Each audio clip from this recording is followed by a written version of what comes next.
9, 8, 7, 6, 5, 4, 3, 2, 1. Howdy, CROC Nation. Dr. Tommy and Ellie here with you with another amazing CROC podcast. I use the word amazing not because I'm amazing, but because you are amazing. Alongside me to help with this podcast, as always, Angel Santana. Have faith, let it begin. Angel, you're looking beautiful today. You got rocking a new hairstyle, rocking a clean face. What is it? You don't look like a gang member anymore. Yeah, this is what we call clean shaven, relaxed. The sun is out. The snow is melted. It is another episode of the CROC podcast. Yeah, I have to say this week does feel like spring wants to sprung, as they say.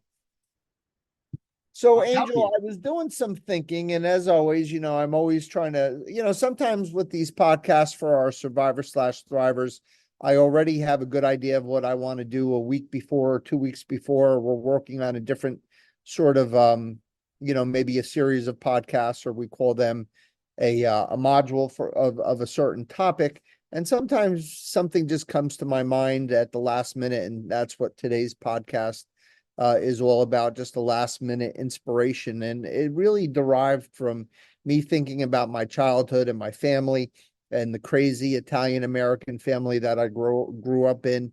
And I was thinking, wow, what a bunch of wonderful, loving people. But boy, they were nosy and they were controlling and they were judgmental. And boy, it sure messed me up, even to this day. I'm sure you could understand from your background as well. Absolutely, my friend. You're bringing back memories. So I was thinking to myself, my gosh, if I had a hard time individuating, which is a fancy word for like becoming sort of self-sufficient, which never did happen, by the way. Imagine how a person must feel as a cancer survivor/thriver about when they get their diagnosis, having to make decisions and how to do that and retain their autonomy. I was just thinking that even after, I got older, got my degree, started working, got married, had kids, I even felt that the pressure from my family actually increased rather than decreased. And I felt that it took, and sadly, and I'm happy that my mom lived a long life, but it wasn't until she left us that I really started to finally feel a little autonomous. And I'm thinking to myself, imagine, having this overly protective, reactive family, and how I responded to that. I think that I'm even so right now, even to this day at age going on 64, I even feel that if someone even sniffs wanting to tell me what to do, I'll do the exact opposite, even if it's not good for me, because I don't want anybody telling me what to do. Do you kind of get the same kind of feeling? Oh, God, yeah. Yeah, and I said this before, but I'll say it again. And I said to myself, imagine what a cancer survivor/thriver must have to go through as it relates to becoming autonomous and able to make their own decisions about not just about healthcare, Angel, but about their own personal decisions, about their thrivership decisions, and all that comes with it. So thus the podcast. And I want to say that it all starts with the impact of the cancer diagnosis. And let's be honest, that impact is nothing short of nuclear. It's like a nuclear bomb explodes in your life. And the first thing that happens is there's that misconception that everyone that's not in the cancer game goes through, and that's the misconception that cancer will kill you no matter what. And that's absolutely not true. Cancer is not a death sentence. Instead, it's a treatable condition. And we've devoted now 3 years of podcasts to try to help our survivor/thrivers know that. There's also the fear of the family members. There's the fear that your loved ones have of losing you. And this then becomes a feeling of helplessness, a feeling of hopelessness, a feeling of uselessness. Imagine that's a very powerful word, that your family because they're not the ones with the diagnosis. They don't know what to do. And it's very powerful. And as such, not only do they not give you the space that you may need, that space becomes even tighter and tighter and tighter. And you almost feel like you're, that you have no autonomy. So as a result, all of a sudden, with all these feelings and all of these different, visceral, um, relationships that are going on, everyone all of a sudden becomes, an expert, right? So all of a sudden, everyone from your parents to your partner, to your kids, to your family, to your friends, to your coworkers, even to your neighbors, to your acquaintances, to your hairdresser, you kind of get my point. Suddenly, everyone becomes a cancer expert overnight. Presto, voila, abracadabra. You have all these people telling you what to do, and that's the last thing you need. So that leaves you having to deal with your cancer and making sure your support system feels safe and secure and has agency over your decisions, and those decisions that affect you, the survivor thriver. So that's going to be what we're going to be talking about today. Let's begin by taking a step backward before we move forward. So just like in my case, my loving but dysfunctional family, my Italian American upbringing, you have a history with your loved ones. Hopefully it's better than what mine was. Hopefully it's a healthy model. Hopefully it's a better model. Hopefully it's ideal where everyone is respectful of each other, is there for you, but gives you the space, knows when to step back, and comes in when needed. They realize that no one could become a cancer expert just by reading a few Good Housekeeping articles or watching a few YouTube videos. But if you don't happen to have that type of relationship and you have one that I had, or even worse, what will you do in order to try to keep your autonomy and keep your sanity while you're trying to fight your cancer? So the first step is to figure out what you're bringing to the table.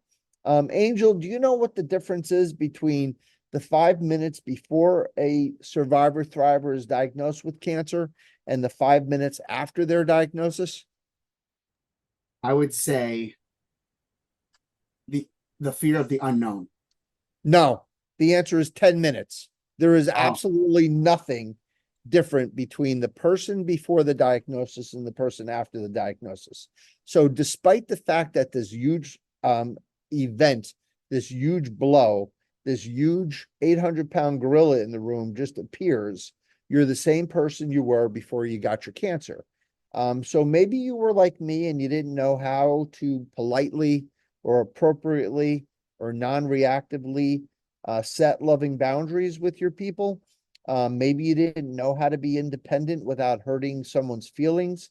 Maybe you were like me and you didn't know how not to let those tantrums and those I used to say the quivering lips and the hostility and the ignore, I used to call it the ignore tactics, when people wouldn't be talking to me because they were pissed off at, whatever decision I made that they weren't involved in. I used to let it bother me.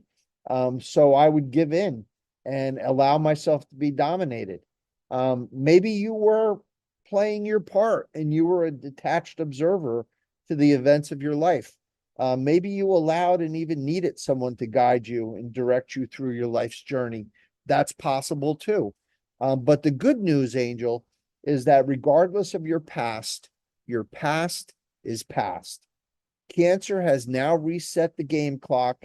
It's given you a blank slate to create the being you have always wanted to be. And that being is a capable, resilient, intelligent advocate for steering life to where you want it to go. And Angel, everyone's going to be asking, but Doc, how am I going to do that? Well, Angel, we don't just mention issues. We don't just point to the problems. We try to give answers. So here's how it's going to go. Number one, and most importantly, you need to be a responsible and knowledgeable patient and be a self-advocate. Say you have stage 1 breast cancer. You need to know everything you can about being a stage 1 breast cancer survivor. Same goes for any type of cancer, any stage of cancer, with the incorporation of what your current health situation is. You might have diabetes, you might have high blood pressure, you might have coronary artery disease, and now all of a sudden you have cancer. You have to know the landscape of your health, and you have to take control of it, and you have to take grasp of it, and you have to have agency, or else if everyone sees that you're not controlling that, no one's going to leave you alone. So the first thing is to be your own advocate and to know everything about your health, especially about your cancer. You need to use your good judgment or get good at looking at red flags as it relates to finding your healthcare team. There's going to be certain doctors and nurses you connect with, and there's going to be certain doctors and nurses that you don't connect with. Make sure when you go into an office, how long have you waited? Have you felt like a human being? Have people been kind to you?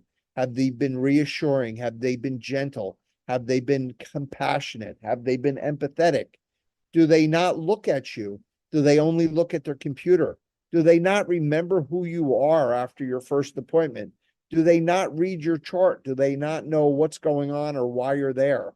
You want to make sure you take all of the things that Angel and I have been teaching you over the last 3 years, and you need to put all of this advice into action, and you have to be the person that picks your team, and it's got to be the right fit for you. You need to listen to some of the old podcasts. We have dozens and dozens that can help you in this regard. Number 3, network, network, network. Create your survivor thriver network. Be circumspect and picky. As with family, there are plenty of cancer support so-called experts who are not only not experts, but they are wrongly opinionated, they're biased, and sadly, there are even some that prey on the vulnerable.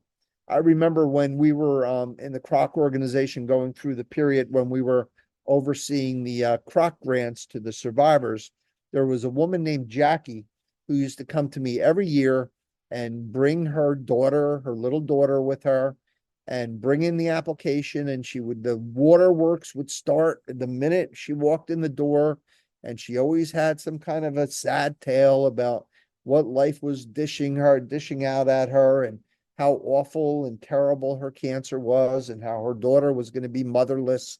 And I felt so terrible for her. I just kept on giving her checks year and year and year in and year out. She'd get a check until finally someone said, are you doing your due diligence? Are you, checking out the background of these people?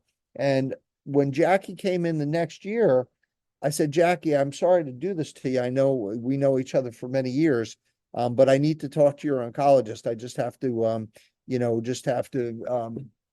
vet your application. That's the last time I ever saw Jackie again. She never came back. That was it. This lady took us for hundreds and hundreds of dollars, was not a cancer survivor. So be careful. They're out there. Do not be afraid or ashamed to ask questions. Get references, do your digging. The more someone protests, the more somebody starts arguing with you, the more you can be sure that that person is a fake. So be picky and be circumspect when you're creating your networks. Make a life chart to navigate your cancer. You put cancer in the middle of this big piece of paper, one of those big, what would you say, project management papers. And then you put all of the different hubs of your life. You have your health, of course, is first, but cancer also affects your finances. It affects your professional life. It affects your relationships. It affects your spirituality. It affects you emotionally. Put into action a plan with the right support structure to survive the storm.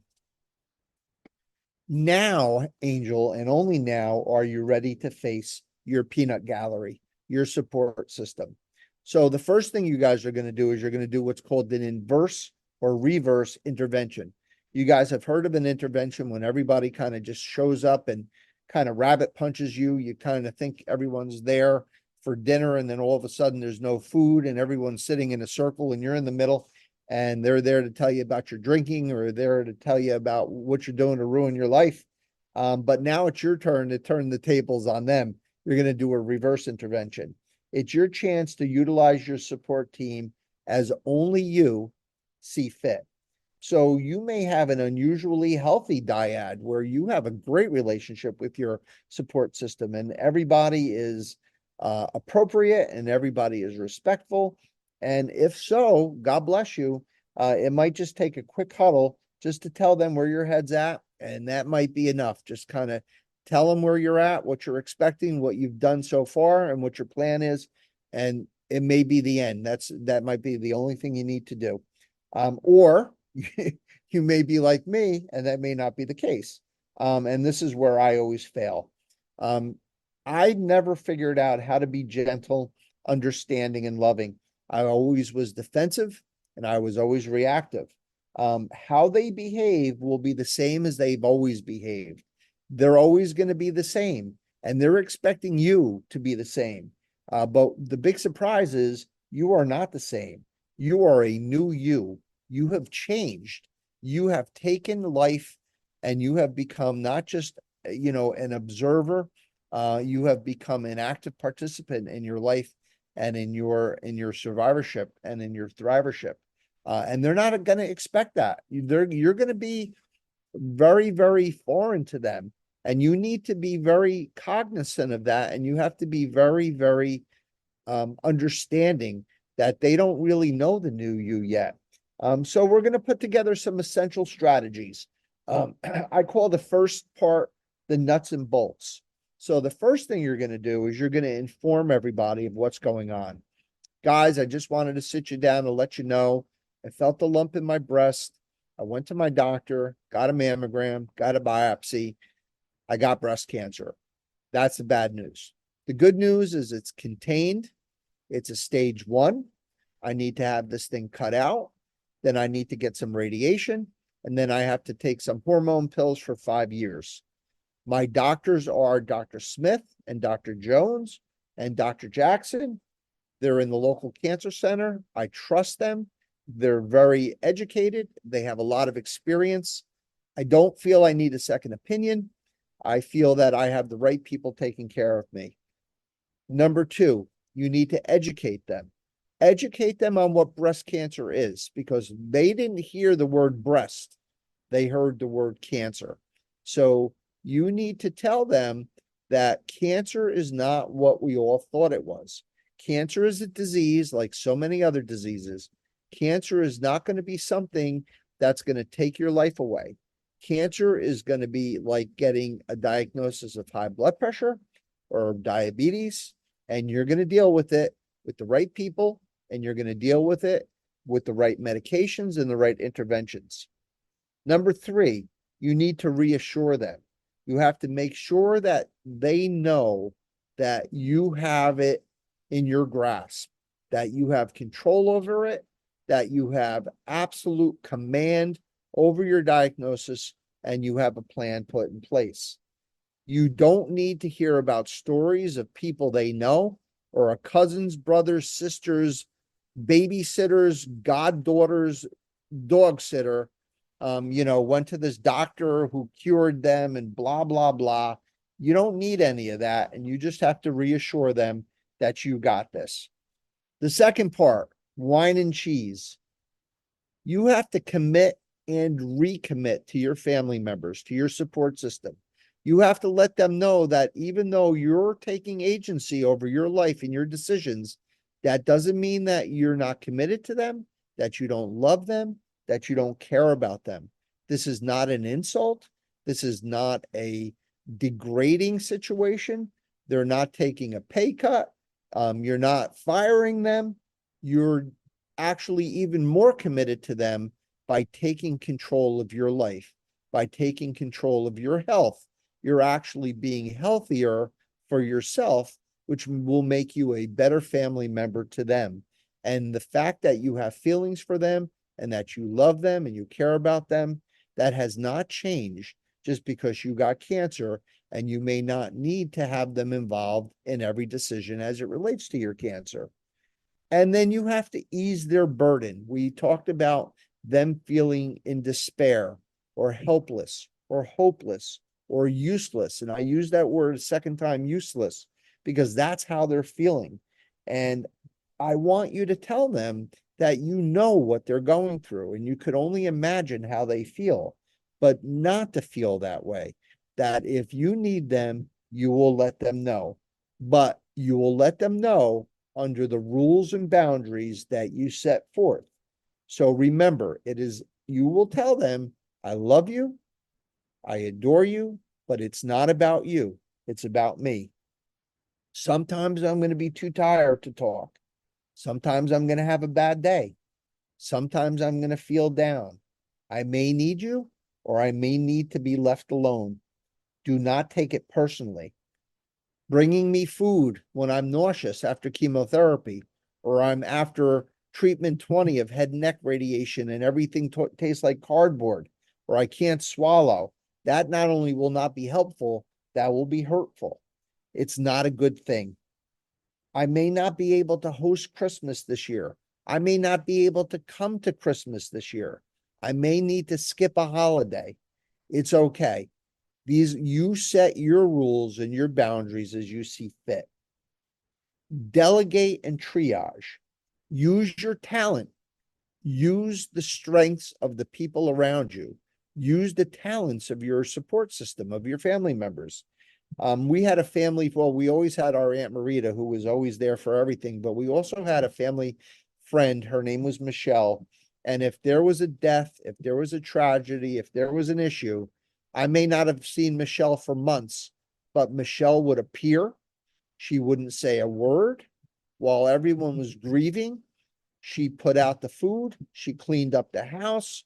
She made sure everything was done properly, that everybody got taken care of, and that all of the important decisions that needed to be made were made with the people that needed to make them.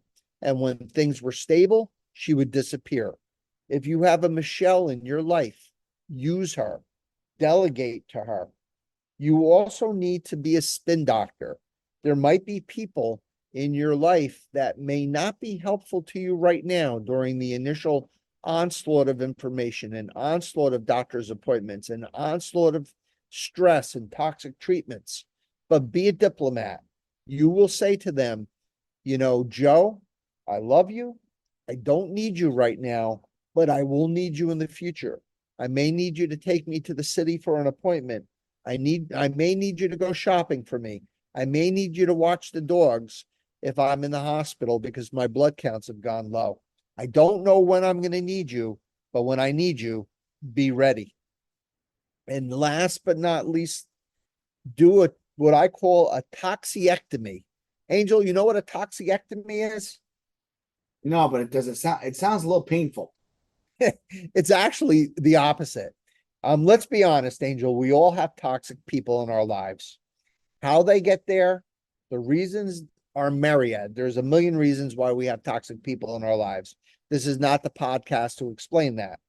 How many toxic people in our lives are generally a reflection of our mental stability and our self-esteem.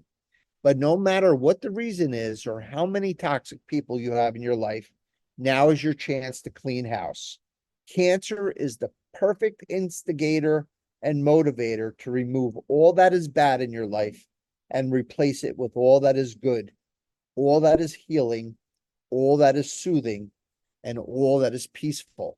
So to my cancer survivor thrivers out there, I know what you're going through in the sense that I see it play out every day. I see people being overwhelmed and overpowered by their support systems. I see the absolute pain that you have trying to get autonomy over your life. You're overwhelmed. You want to make your decisions. You want to be your own advocate, and you need ways on how to make that happen. I'm hopeful that Angel and I provided you those answers. Angel, you always get the last word on the podcast. As I'm holding my son in my arms, you can't help but think about, your surroundings and your environment. And we can't even begin to imagine what the cancer survivors and thrivers are going through. But one thing is for sure, that, as you stated earlier, don't change who you are. The diagnosis and the treatments may change the direction of what you didn't plan on having, but the path that you are leading is righteous. Righteous in the sense of you will prevail, you will not fail.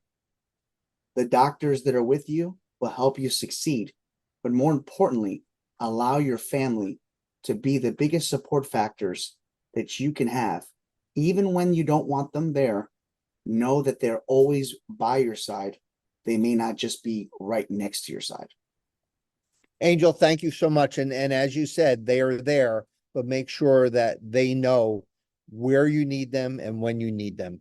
I want to take a minute and thank Angel Santana. Have faith, let it begin. Angel, as I see him holding his son, comforting his young son, it's just a symbol of the great man that he is. If you guys ever need any spiritual uplifting, Have Faith, Let It Begin, a daily podcast, Monday through Friday. It's on every platform. Give them a listen. You'll chuckle, you'll cry, you'll laugh, you'll pray, you'll feel a lot better. Rod Freeman, looking forward to seeing you in a couple of weeks, my friend. Hope all is well. Small biz up for any of our survivors who might need some advice on their little side gig or their little second interest or websites or whatever. Give Rod a call. It's on our website. Board of directors, thank you for your talents, for helping our survivor thrivers. Michael John Benzea, Charlotte Larson, thank you for your support of our program. And last but not least, our quick pep talk. You guys have been diagnosed, and basically that nuclear explosion has happened. You're trying to just get yourself together from the diagnosis and trying to figure it out. The last thing you need is to have a gaggle of people trying to drown you or overwhelm you or overpower you. You are a self-contained, worthy, intelligent, and very competent human life form who can make their own decisions, who could do their own research, who can pick and choose what they need and who they need to help them through these decisions and through their survivorship, through their thrivership. You guys are worthy. You guys are courageous. You guys are why we get up in the morning to do these podcasts, to help you get through and help you direct yourselves in a very healthy and productive way. And I will end this podcast as I end every podcast, and that's with a prayer and a blessing, wishing each of you a very long, healthy, happy, and cancer-free life. God bless you. God be with you. Peace.